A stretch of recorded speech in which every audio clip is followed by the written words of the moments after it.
بسم اللہ الرحمن الرحیم، اللہم صلی علی محمد وعلی آل محمد۔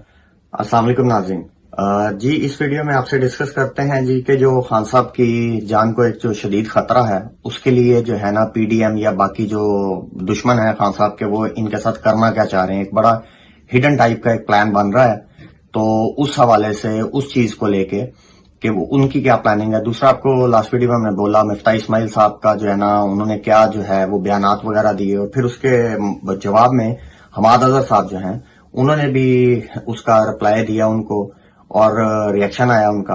اور تیسری چیز ای سی ایل کے حوالے سے کہ وفاقی جو کابینہ ہے اس نے ای سی ایل کے حوالے سے کچھ نام ڈالنے نکالنے اور جو ہے نا پرماننٹ نکالنے کے حوالے سے شروع کرتے ہیں جی عمران خان صاحب کی سیکیورٹی کے حوالے سے خبر کو، کہ آپ یہ دیکھیں کہ خان صاحب کو یہ ایک طرف تو یہ پوری کوشش کر رہے ہیں کہ جی خان صاحب کو کسی طرح قانونی طور پر جو ہے نا وہ نااہل کر لیں، کسی طرح سسٹم سے آؤٹ کر لیں۔ وہ ہر چینل سے، ہر نیوز سے ہم بھی بار بار مسلسل ایک ہی چیز ڈسکس کر رہے ہیں، وہ بیسیکلی ان کے ساتھ ان سے پاسبل ہوگا نہیں، کیونکہ وہ ساری جو غیر قانونی چیزیں ہویں گی وہ عدلیہ کی طرف سے ان کو، وہی آپ کو بتایا تھا، بتی کے طور پر واپس دی جائیں گی، اور جہاں مرضی جس مرضی کمرے میں لگا کے اس کی روشنی سے نا انجوائے کریں۔ تو اب دوسری چیز اس کے پیرالل کیا چل رہا ہے، اب خان صاحب نے، ان کو بھی پتا تھا کہ آگے الیکشن آ رہے ہیں تو خان صاحب نے نکلنا ہے، پھر ہم یہ چیزیں کریں گے، وہ دل سے کرتے ہیں، عوام کو نکالتے ہیں۔ تو اس کو لے کے انہوں نے جو ہے وہ تحریک طالبان پاکستان جو ہے اس کو بھی اس کے برابر میں لانچ کر دیا، جو آپ کو بتانے کا مقصد ہے، یعنی کہ ان دو پوائنٹس کو آپس میں ملا کے دکھانے کے لیے۔ پہلی چیز اس میں ساتھ آپ کو کہتے چلیں لے کے کہ زندگی اور موت وہ پاک پروردگار کے ہاتھ میں ہے، وہ کوئی لے نہیں سکتا جان کسی بندے کی بھی جب تک اس کا ٹائم نہ آ گیا ہو، اور جب اس کا ٹائم آ گیا ہے تو کوئی اس کو زندگی دے نہیں سکتا سوائے اللہ پاک کی ذات کے۔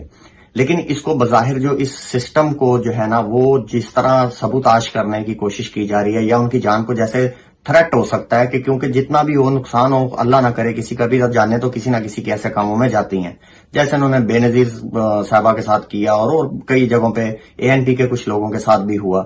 تو یہ اب خان صاحب ان کے خلاف، پوری دنیا کہہ رہی ہے کہ امریکہ کے خلاف ہے خان صاحب، ٹی ٹی پی جو ہے نا وہ کہہ رہی ہے کہ جی ہم نے ان کے خلاف جو ہے نا وہ کام کرنا، اور یہ اس کو پلان کر رہے ہیں۔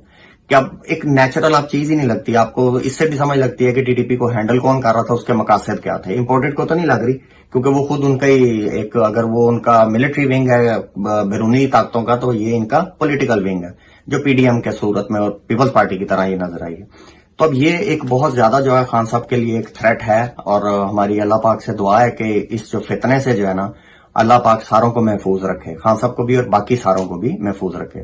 اب آ جائیں جی دوسری جگہ کہ مفتاح اسماعیل صاحب نے جو فلمیں چلائیں، وہ آپ ان کا بیان سنیے، پھر اس کے بعد جو ہے نا آپ حماد اظہر صاحب کا ان کا رپلائی سنیے، پھر اس کے اوپر ہم جو ہے نا وہ بات کرتے ہیں تھوڑی سی۔ ہوتا ہے یہ اوکرا سے آتا ہے، اوکرا سے پیٹرولیم ڈویژن پہ جاتا ہے، اوکرا کا ایک نوٹ ہوتا ہے، پیٹرولیم ڈویژن اس کو سمری میں کنورٹ کرتا ہے، سمری فائنانس کو بھیج دیتا ہے، فائنانس اس میں اگر ٹیکس لگانا ہو تو لگا دیتا ہے، کم کرنا ہے تو کم کر دیتا ہے۔ ہم نے نہ اس میں ٹیکس بڑھایا نہ کم کیا، ہم نے اس کو پرائم منسٹر صاحب کو بھیج دیا، پرائم منسٹر صاحب نے وہ بڑی شفقت فرمائی اور اس کو اپروو کر۔ میں اس حکومت کے ہر فیصلے کے پیچھے پابند کھڑا ہوں اور ذمہ داری سے کھڑا ہوں، اور کل کا بھی جو فیصلہ تھا وہ میرے خیال سے بہت مناسب فیصلہ تھا۔ اگلے ہفتوں کے اندر انشاءاللہ تعالیٰ اگر روپیہ نیچے جاتا رہا اور برینڈ نیچے آتی رہی تو اس کا فائدہ ہوگا۔ 70 روپے ہندوستان سے کم ہے اور 75 روپے بنگلہ دیش سے کم۔ 48 بلین ڈالر جب نہیں ہوں گے آپ کے پاس اور آپ کو دوسرے ملکوں سے مانگنے ہوں گے تو وہ کون سی حقیقی آزادی ہے؟ جب 17 بلین کا تم کرنٹ اکاؤنٹ ڈیفیسٹ کرو گے اور دنیا میں اب کوئی بھی آپ کو پیسے دینے کے لیے تیار نہیں ہے، وہ کون سی حقیقی آزادی ہے؟ جب آئی ایم ایف نے آپ سے ایک دم منہ موڑ لیا اور آپ نے آئی ایم ایف سے منہ موڑ لیا، آپ نے ان کے معاہدہ کر کے آئے، آپ نے سائن کری،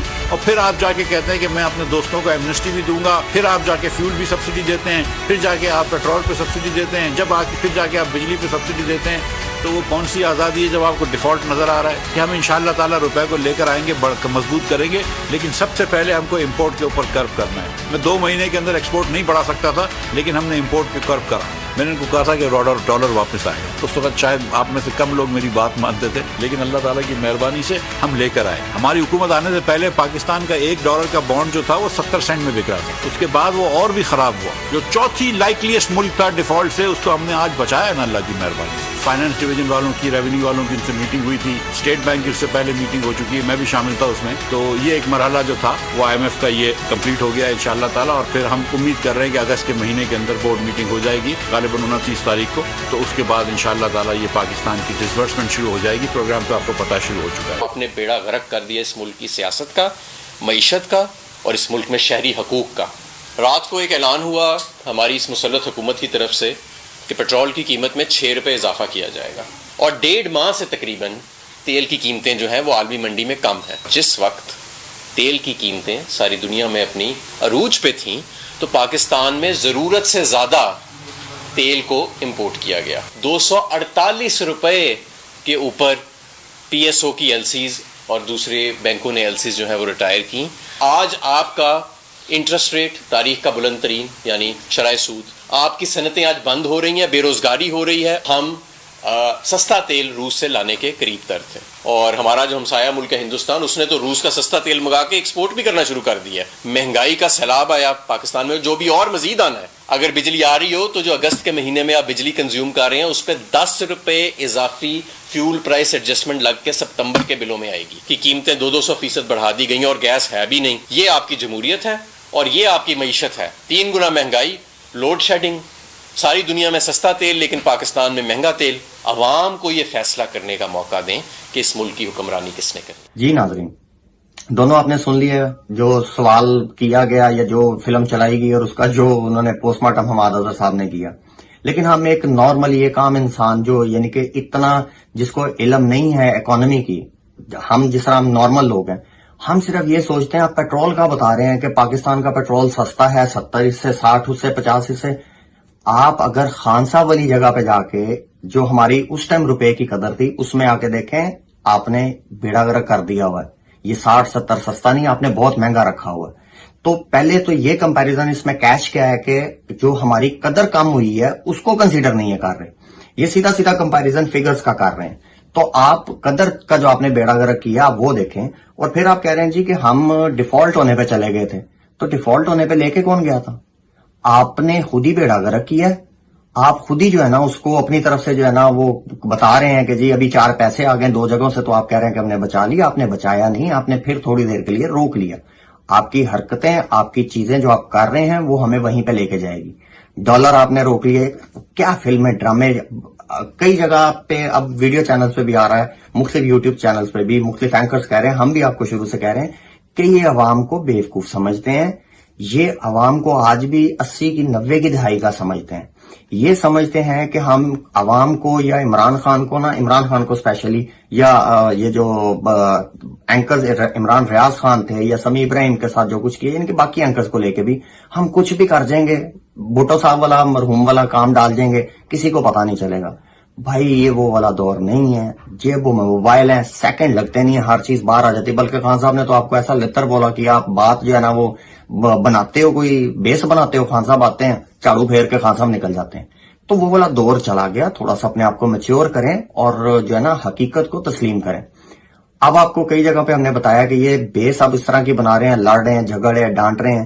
یہ اب یہ بنائیں گے کہ جی جتنا یہ مہنگائی کر رہے تھے نواز شریف صاحب نے اور مریم جو ہے صفدر ہیں، انہوں نے جو ہے نا یعنی کہ پی ایم ایل این نے، چین نے نہیں، انہوں نے پریشر ڈال کے یہ چیزیں ہمیں عوام کو ریلیف دی ہے.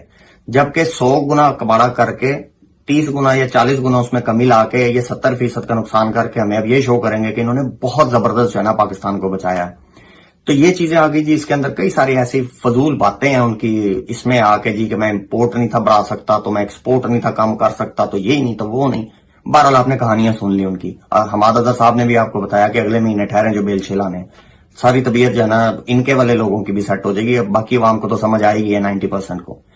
اب آ جائیں جی وفاقی کابینہ نے ای سی ایل کی کچھ لوگوں کا نام ای سی ایل میں ڈالنے کا، کچھ کا نکالنے کا اور کچھ کا فار دی ٹائم بینگ ایک دفعہ میں نکالنے کا منظوری دے دی ہے انہوں نے. اب 10 لوگوں کا نام جو ہے وہ ای سی ایل کی لسٹ میں ڈالا جائے گا، جن میں ایک شہزاد اکبر صاحب بھی ہیں جی، اور دوسرے جو صاحب ہیں ان کا نام ہے جی ضیاء مصطفیٰ صاحب. یہ وہ لوگ ہیں جنہوں نے یہ عمران خان صاحب کے دور میں جو ہے یہ اس کو سارے معاملے کو دیکھ رہے تھے احتساب کے. اور ان دونوں کا نام اس لیے ڈالا جا رہا ہے کہ مبینہ طور پہ تو بولا جا رہا ہے کہ ایک لینڈ مافیا جو ہے یا لینڈ جو ڈیل کرتے ہیں ان کے جو ہے نا 50 ارب جو ہیں وہ آئے تھے اور وہ انہوں نے جو ہے نا وہ واپس کیے ہیں. تو وہ ممکنہ طور پہ جو ہے نا مبینہ طور پہ ملک ریاض صاحب کا جی کہ ان کو 50 ارب واپس کیے جو باہر سے آئے تھے، ریکور کیے تھے، اور اس کے اگینسٹ انہوں نے کوئی زمین نام اپنے کروائی. تو چلیں جی اچھا ہے, ہم کہتے ہیں بہت اچھا ہے, اللہ کرے اگر یہ جینون کیس ہے ٹانگ دیں سزائیں, کوئی کچھ نہیں کہے گا, بہت اچھا ہوگا. لیکن کیونکہ آپ یہ چلا سارا جو ہے نا وہ انتقامی کارروائی میں رہے ہیں, تو اب تو آپ کی لوگ سچی بات بھی نہیں مانتے, اپنا آپ نے امیج کا اتنا بیڑا گرک کر لیا. تو ہم دعا کرتے ہیں کہ کوئی کیس اگر جینون ہے, پوری عوام جینون کیس میں آپ کے ساتھ کھڑی ہے. ٹھیک ہے جی. دوسرا باغ ہے جی 22 لوگوں کے نام ECL سے نکالنے کی منظوری دی ہے وفاقی کابینہ نے. اب چلیں 22 لوگ کافی سارے لوگ تھے, 22 لوگ جو ہے نا وہ سمجھ آ رہے ہیں کہ جب اتنی آپ نے 2 نمبریاں بے ضابطگیاں کر رہے ہیں کہ 22 جو ہے نا لوگ یہ بھی چلیں آ جائیں گے سامنے کون ہے. سب سے جو اس میں ڈینجرس چیز ہے وہ ہے 3 ایسے نام ہیں, کوئی وہ نام ابھی تک باہر نہیں ہے, آ جائیں گے ایک آدھے دن میں 2 دن میں آ جائیں گے. 3 ایسے نام ہیں کہ جن کا نام ایک دفعہ کے لیے نکالا جا رہا ہے. اب آپ خود سوچیں جو ECL میں جس کا نام ہو وہ ایک دفعہ باہر جا کے وہ واپس آئے, وہ تو جہاز میں سے جو ہے نا وہ پاکستان کی سرحد سے نکلتے ہی نا اس کھڑکی پہ ہی تھوک لے گا جس سے وہ باہر تھوک نہیں سکتا کہ بھی میری جان چھوٹی. اور اب دیکھنا یہ ہے کہ وہ 3 بندے کون ہیں, کہ ان میں کوئی خاتون بھی ہے کہ جو آج کل خاموش ہیں, جن کی آواز نہیں نکل رہی, کیا ان کو کسی بہانے سے باہر نکالا جا رہا ہے, کیا کوئی ڈیل تو نہیں ہے کہ بی بی باہر اور بندہ بزرگ اندر. تو یہ اس چیز پہ جی آپ نظر رکھیں گے, انشاءاللہ جیسے ہی اپڈیٹ آئے گی وہ بھی آپ سے شیئر کریں گے. تو یہ مین خبر تھی جو کہ ہم آپ سے ڈسکس کرنا چاہ رہے تھے, اور دیکھتے ہیں اب انشاءاللہ تعالی کہ کیا جو ہے نا وہ جسے ہم بولتے ہیں کہ کٹی کٹا کی نکل رہا وہ دیکھتے ہیں. تو تب تک کے لیے جی اپنا بہت سارا خیال رکھیں. پاک آرمی زندہ باد, پاکستان زندہ باد.